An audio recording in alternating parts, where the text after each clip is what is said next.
जो हम यहाँ आ गए, इस फील्ड में आ गए, युवाओं के साथ क्या हो रहा है? अगर पलायन का शिकार बनेगा तो युवा बनेगा, कहीं बाहर में जाके खटने का पारी आएगा तो हम लोग के जैसे युवा बनेगा। आपका परिवार का बच्चा हो या किसी का परिवार का बच्चा हो, वो युवा बनेगा। अगर एक रूम में बाहर में रह के तैयारी करे, 10 बाय 10 का रूम में तैयारी करे, उसके बाद अगर चोट लगे तो कहाँ बाहर में लगेगा? क्या बिहार में कुछ नहीं है? बहुत चीज है। और जब उस एग्जाम का तैयारी करके सरकार द्वारा क्वेश्चन वायरल कर दिया जाता है, आउट कर दिया जाता है, उसके विरोध में अगर हम लोग आवाज उठाने जाते हैं, क्या करता है? ठंड के दिनों में वाटर कैनन करवाया जाता है, पानी बरसाया जाता है, उस पर भी डंडा से मारा जाता है। किसको? आपके और हमारे समाज के बच्चे को। क्यों? अगर सरकार हम लोग का टैक्स के पैसा चलती है तो हम लोग के लिए होना चाहिए कि नहीं? होना चाहिए कि नहीं? अगर हम जो कपड़ा लेते, जो किताब लेते, जो राशन लेते, उससे सरकार चलती है, उससे सरकार को से नहीं मिलता है, ब्लॉक को थाना को से नहीं मिलता है, तो हम लोग के साथ अन्याय क्यों? युवा के साथ अन्याय क्यों? बुजुर्गों के साथ अन्याय क्यों? 400 रुपया वृद्धा पेंशन दिया जा रहा था, कहीं से जायज था 400 रुपया, कुछ भी नहीं होने जाने वाला था। बच्चों को स्कूल में क्या मिल रहा है? कुछ भी नहीं। पढ़ाई के नाम पे वहाँ खिचड़ी बांटा जा रहा है, स्कूल और कॉलेज में डिग्री बांटा जा रहा है और कुछ भी नहीं दे रहा है। अगर आपके परिवार में बच्चे होंगे तो पूछिए, कॉलेज कब जाएंगे? जब फॉर्म भराया जाएगा। कॉलेज कब जाएंगे? जब रजिस्ट्रेशन होगा। कॉलेज कब जाएंगे? जब एग्जाम होगा। क्या अगर डिग्री मिल जाएगा एग्जाम देने से, उसको कहाँ यूज होगा? सरकार 50,000 करोड़ रुपया सरकार करती है, खर्च करती है किस पे? एजुकेशन पे। अगर एजुकेशन मेरा सही नहीं हुआ तो उसको रोजगार कैसे मिलेगा? जहाँ जा रहे उसका कोई बात नहीं बोलेगा, कोई उसके लिए नहीं लड़ेगा। कोई लड़ने वाला होना चाहिए ना। एक समय था भगत सिंह, हम लोग के युवा के जैसा ही था और आके लड़ गया, अपने आप को कुर्बान कर दिया।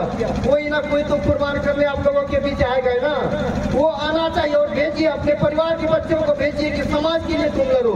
और जैसा हम लोग का समाज का स्थिति है ना, बने भगत सिंह बने, लेकिन पड़ोस में दूसरे के बच्चे, मेरा बच्चा नहीं। अगर कोई बच्चा अगर बाबा बन जाएगा ना, 100 किलोमीटर दूर का बाबा अगर बन जाएगा बच्चा, तो वहाँ आप लोग 100 किलोमीटर दूर जाइएगा देखने के लिए। वही अगर आपका बच्चा बाबा बनने के बाद सोच लिया ना, मार के उसको जो है ना बहुत जारी कर दीजिएगा।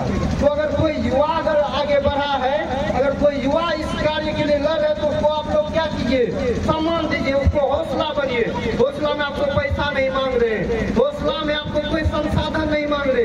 इतना हिम्मत दीजिए कि ताकि आपके बच्चे के लिए लड़ सके। और ऐसा नहीं है कि संसाधन और हौसला नहीं मिल रहा है। हर जगह के अगर जहाँ भी जाते, जहाँ भी प्रोग्राम करते, हर जगह काफी संख्या में भीड़ उमड़ जाता है। क्यों? क्योंकि हम अपने लिए नहीं लड़ रहे, हम समाज के लिए लड़ रहे हैं। क्यों अपने लिए नहीं कर रहे? बुजुर्गों के लिए कर रहे, बच्चों के लिए कर रहे। मैं ज्यादा समय नहीं लूंगा, मैं कहना चाहूंगा आप मेरे लिए, अपने बच्चों के लिए सोचिए, अपने समाज के लिए सोचिए। हमारा समाज स्वतः ही ठीक हो जाएगा, पंचायत ठीक हो जाएगा, ब्लॉक ठीक हो जाएगा, मेरा विधानसभा ठीक होगा, कटिहार और बिहार पूरी तरह से बदल जाएगा।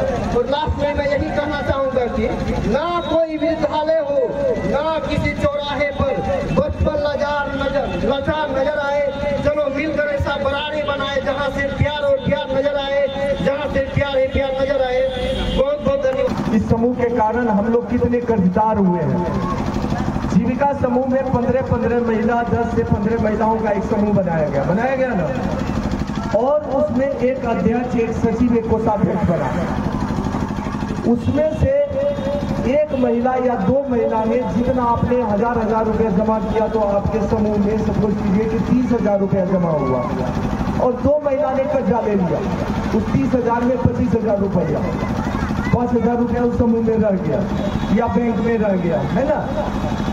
लेकिन उस समूह में जो और महिला जुड़ी हुई है, जो 12-13 महिला बच गई, अगर 15 का समूह है, 13 महिला बच गई, अगर उसको पैसे का जरूरी हुआ तो वो क्या की, जो ये छोटे छोटे बैंक है उस बैंक से कर्जा ले लिए। जैसे उत्कर्ष बैंक है और कौन सा ढेर सारा बैंक है जिसका तो नाम भी नहीं जानते हैं। ऐसे नन बैंकिंग से ले लिया और वो महिला कर्ज के जाल में फंसती चली गई। बनाया गया तो बहुत अच्छे उद्देश्य, लेकिन वो फंस गई जीविका के चक्कर में। और बता दीजिए कि कोई भी ऐसा घर है जो की कर्जा के चक्कर में नहीं फंसा हूं। मैंने तो अपने बहुत सारे अपने पंचायत में देखा है कि बहुत सारी महिला जो जीविका से भी जुड़ी हुई है और दूसरा नॉन बैंकिंग से कर्जा भी लेकर बैठी हुई है और सप्ताह पैसा दे रही है 400, 500, 600 रुपए का, और जिसका इंटरेस्ट अगर जोड़िएगा उसका ब्याज तो वो 20 से 25% सालाना पड़ता है। तो इस कड़ी को आगे